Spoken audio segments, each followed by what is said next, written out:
This might be the biggest plot hole in the entire Harry Potter universe, and almost nobody talks about it. J.K. Rowling built a world where you can literally turn a desk into a pig, teleport across continents, and brew a potion that lets you become someone else for an hour, and not a single wizard has ever bothered to ask the most basic question. Why does any of this actually work? There are no wizard scientists, no magical research universities, no peer-reviewed journal of wand mechanics, and today we're going to get into exactly why that is, why it matters more than you'd think, and what it reveals about the wizarding world that Rowling built. Start with something Hermione Granger said in the very first book, Harry Potter and the Philosopher's Stone, that, honestly, should have rewritten the entire magical world. When she and Harry are trapped in Snape's logic puzzle guarding the Philosopher's Stone, she says, "This isn't magic, it's logic, a puzzle. A lot of the greatest wizards haven't got an ounce of logic. They'd be stuck in here forever." Let that sink in. Hermione, an 11-year-old girl, is telling us that most powerful witches and wizards in existence would be permanently defeated by a logic puzzle.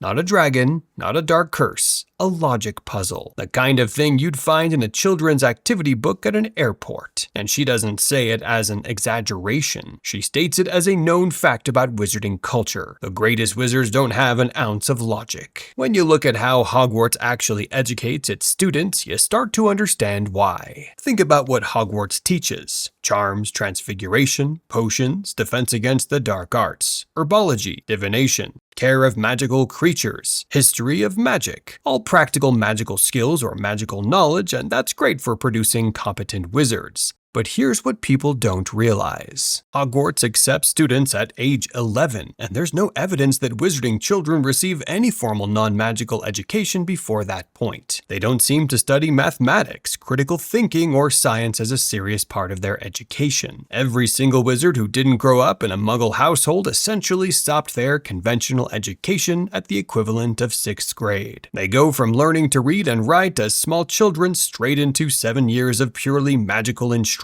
Hogwarts teaches magic brilliantly, but it barely teaches the tools that make inquiry possible. Mathematics, formal logic, philosophy, or even the habit of forming a hypothesis and testing it. This is how the culture is designed to work. The wizarding world runs on tradition. Young witches and wizards are instructed to imitate and repeat words, gestures, and thoughts that other wizards have used for 1,000 years or more. A student learns the word, copies the movement, and repeats it until the spell works. The system rewards accuracy, not curiosity. Once the charm succeeds, the lesson moves on. And there is a historical reason this mindset calcified. In 1689, the International Statute of Wizarding Secrecy went into effect, and the timing could not have been worse. Newton had published the Principia just 2 years earlier. The scientific revolution was exploding across Europe. Muggles were building telescopes, mapping the stars, developing the experimental method that would eventually produce everything from antibiotics to space travel. And at that exact moment, the wizarding world pulled up the drawbridge. They sealed themselves off from Muggle society entirely. Every wizard who might have rubbed shoulders with a Muggle thinker, picked up a new idea at a university, or stumbled into a laboratory, gone, cut off. The statute sealed wizards away from Muggles, and the entire Enlightenment went with them. 300 years of intellectual isolation, and nobody inside the bubble even noticed what they were missing, because they had no frame of reference for what missing something would look like. Imagine if that's how we taught chemistry. Mix these two liquids together. They'll turn blue. Don't ask why, just do it. Moving on. That would be insane. And yet, that is essentially the Hogwarts curriculum. Now, you might be thinking wizards don't need science because they have magic. Superficially, that argument makes sense. Why study electricity when you can cast Lumos? Why bother with a telephone when you can stick your head in a fireplace and talk to someone across the country? Why care about the internet when your newspaper, the Daily Prophet, already has moving pictures? And it's not like the wizarding world is drowning in independent journalism pushing for answers either. The Quibbler, for all Luna Lovegood's eccentric curiosity, is the closest thing they have to a publication that asks uncomfortable questions.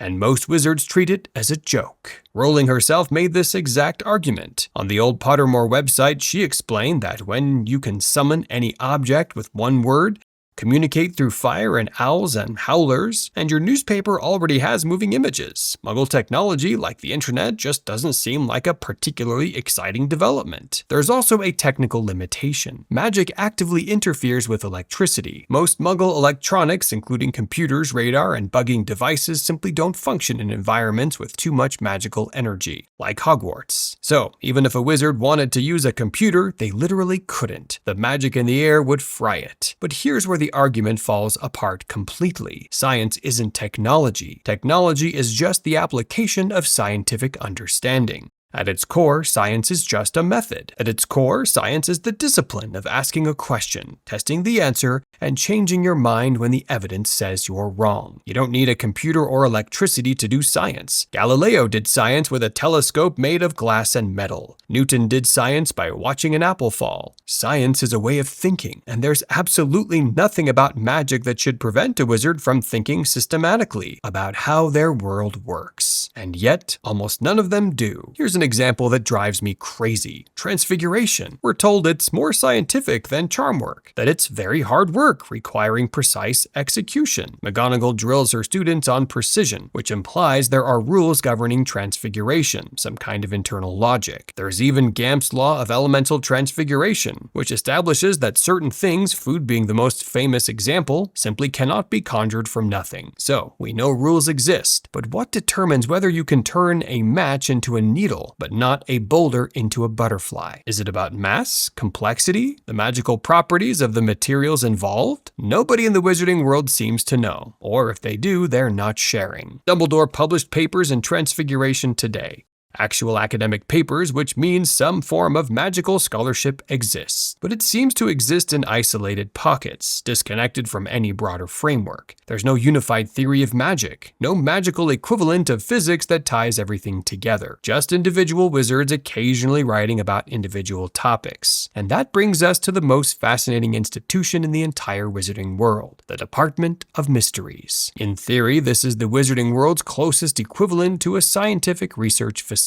Located deep within the Ministry of Magic, the Department of Mysteries was established sometime before the 17th century, with records dating back to at least 1672, which means it predates the ministry itself. The witches and wizards who work there are called unspeakables, because the nature of their work is so classified they literally cannot discuss it. Harry first encounters this place in Harry Potter and the Order of the Phoenix, and the sheer scale of what's being studied there is staggering. What do they study? Everything that matters. Love, death, time, space, thought, the fundamental forces of the universe. They have a room dedicated to studying the nature of time, complete with time turners. They have the death chamber, with its mysterious stone archway and the veil that seems to separate the living from the dead. They have a room full of prophecies. And then there's the locked room, the one Harry tried to open with a magical knife that could unlock anything, and the blade just melted away. According to Dumbledore, that room contains the most powerful magic of all. Love. This is genuinely fascinating. Wizards are researching the fundamental nature of reality itself, but here's the problem. It's all classified. None of this research benefits the broader wizarding community. None of it gets taught at Hogwarts. None of it gets published in journals for other wizards to build upon. The Department of Mysteries is, by design, a dead end for knowledge. Information goes in and nothing comes out. When experiments go wrong there, they go catastrophically wrong. In the 1890s, the department began conducting time travel experiments.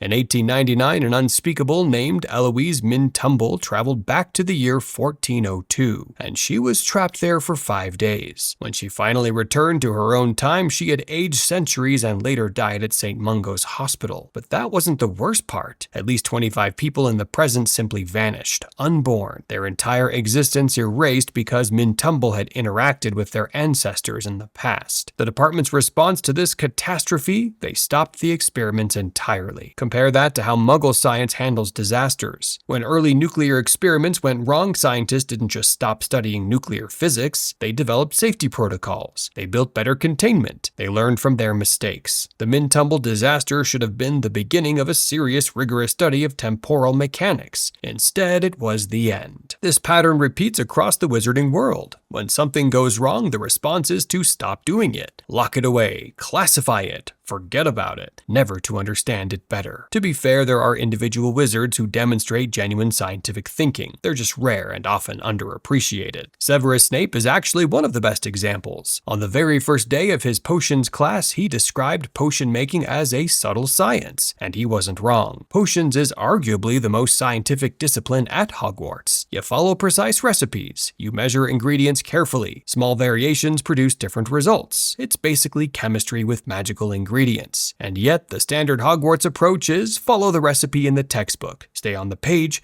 and definitely avoid asking why lacewing flies need to stew for 21 days and not 20. Snape went further than any other potions teacher. He invented spells as a teenager. Sectum Sempra, Levi Corpus, Muffliato. He created these as a student, which means he was experimenting with the fundamental structure of magic, figuring out how to make spells do entirely new things. When Harry used Sectum Sempra against him, Snape screamed, "You dare use my own spells against me, Potter? It was I who invented them. I, the half-blood prince." That last part is worth paying attention to. He was a half-blood. His father was a Muggle, which means he grew up with at least some exposure to logic, to a world where you have to figure things out because you can't just wave a wand. And this tracks with what we see across the entire series. The wizards who think most like scientists tend to be the ones with Muggle connections. Hermione Granger, the brightest witch of her age, is Muggle-born. She brings a logical, systematic approach to magic that pureblood wizards simply don't have. She invented the jinx on the DA parchment in her 5th year. She consistently outperforms students from ancient magical families because she applies logic and critical thinking to her studies. Logic outstrips raw talent because talent without direction is just wasted potential. And then there's the wizard who comes closest to genuine scientific curiosity without ever realizing it. Arthur Weasley. The man collects plugs and chants a Ford Anglia to fly,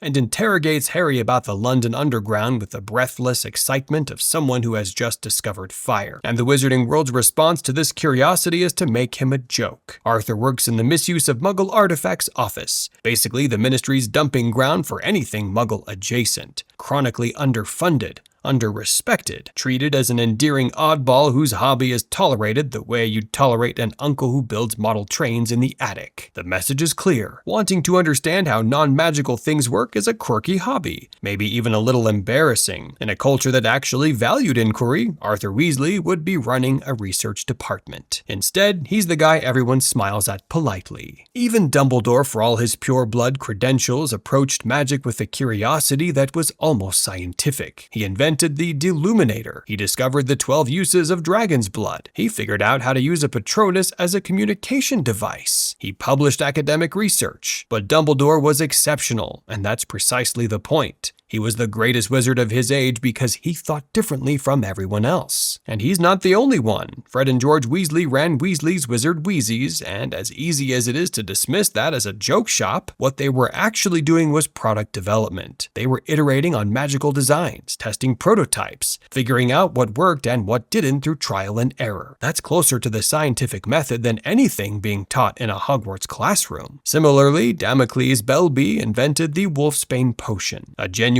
revolutionary piece of magical pharmacology that transformed life for werewolves like Remus Lupin. And Belby's achievements makes the state of magical medicine even more baffling. St. Mungo's Hospital for Magical Maladies and Injuries is the wizarding world's premier medical institution, and its track record is mixed at best. They can regrow bones overnight with Skellygrow, sure, but lycanthropy remains incurable. The damage from prolonged Cruciatus curse exposure remains permanent. Just ask Neville's parents, who've been residents of the Janus Thicky ward since the mid-1980s. Broderick Bode's condition after the Department of Mysteries incident remained a mystery in itself. For a world where you can mend a shattered skull with a wave of a wand, the list of things magical healers simply cannot fix is alarmingly long. And the reason is always the same. Nobody has done the foundational research to understand why these conditions work the way they do. Healers treat symptoms brilliantly. The underlying causes stay untouched, unexplored, permanently filed under too complicated complicated. It's medicine frozen at the "here, chew this bark" stage, except the bark is enchanted and occasionally explodes, which is exactly why Belby's Wolfsbane potion stands out so sharply. Somebody actually bothered to dig into the mechanics of a condition everyone else had written off as untreatable. These innovations matter precisely because they're so rare. When someone actually does apply systematic thinking to magic, the results are transformative. The tragedy is that it almost never happens. Then there's Nicholas Flamel, revered for creating the Philosopher's Stone. Alchemy, his discipline, is literally the historical precursor to chemistry. In the real world, the line between magic and science was blurry for centuries. Renaissance alchemists were doing what they believed was science.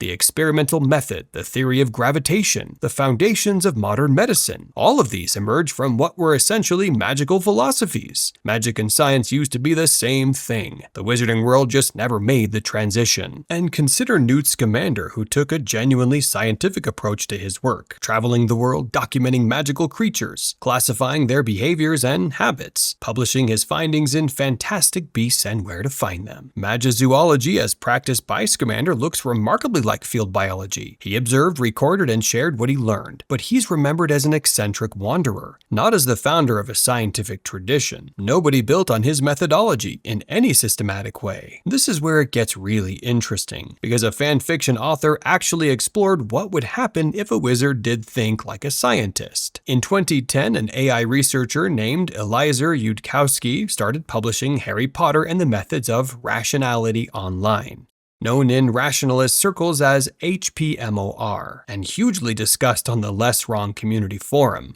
which is the hub of what's broadly called the Rationalist movement. The premise is simple but brilliant. What if Harry had been raised by a scientist? In this version, Petunia marries a university professor instead of Vernon Dursley, and Harry grows up learning the scientific method, cognitive science, and rational thinking. When this Harry arrives at Hogwarts and discovers magic is real, he doesn't just accept it, he freaks out, because magic violates everything he knows about physics. And then he does what any scientist would do. He starts experimenting.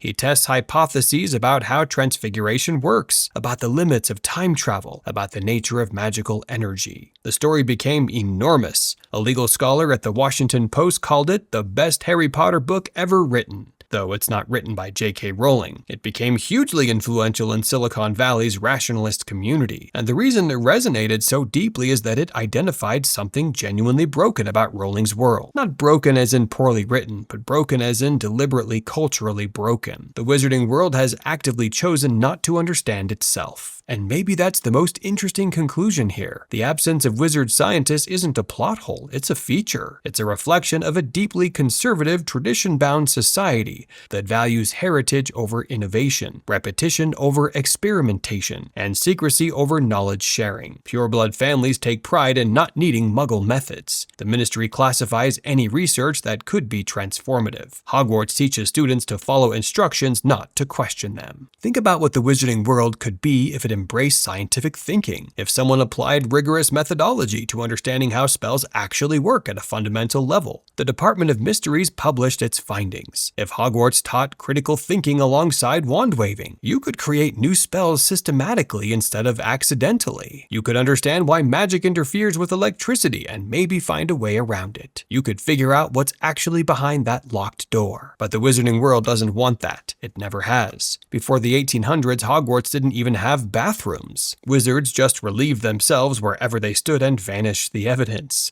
And they only installed plumbing because they copied the Muggles. That's not a society that innovates. That's a society that stumbles into progress only when it accidentally notices that the non-magical world is doing something cool. So, the next time you read Harry Potter, pay attention to the moments where characters bump up against the limits of their own understanding. Watch how Hermione's logical thinking gives her an edge that pure magical talent can't match. Notice how Snape's Muggle background made him one of the most innovative magical minds of his generation. Think about Fred and George turning experimentation into an art form, about Damocles Belby quietly revolutionizing magical medicine, about Newt Scamander documenting an entire hidden world with nothing but patience and curiosity. And Think about all those unspeakables working at the Department of Mysteries, studying the deepest questions of existence but never sharing what they learn. The wizarding world has all the tools it needs to revolutionize its understanding of magic. The tragedy is that the ingredients are already there. Brilliant minds, centuries of knowledge, even a government department devoted to mysteries. The missing piece is simpler and more devastating: the willingness to ask why. And that single word, why, is the difference between a world that merely uses magic and a world that truly understands it. Hermione was right. A lot of the greatest wizards haven't got an ounce of logic. And honestly, that might be the most damning thing anyone has ever said about the wizarding world. Now, the real question: why the wizarding world never took over the Muggle world? That's your next lesson here at Stickman Hogwarts. Click now before Voldemort finds out he lost to people with Wi-Fi.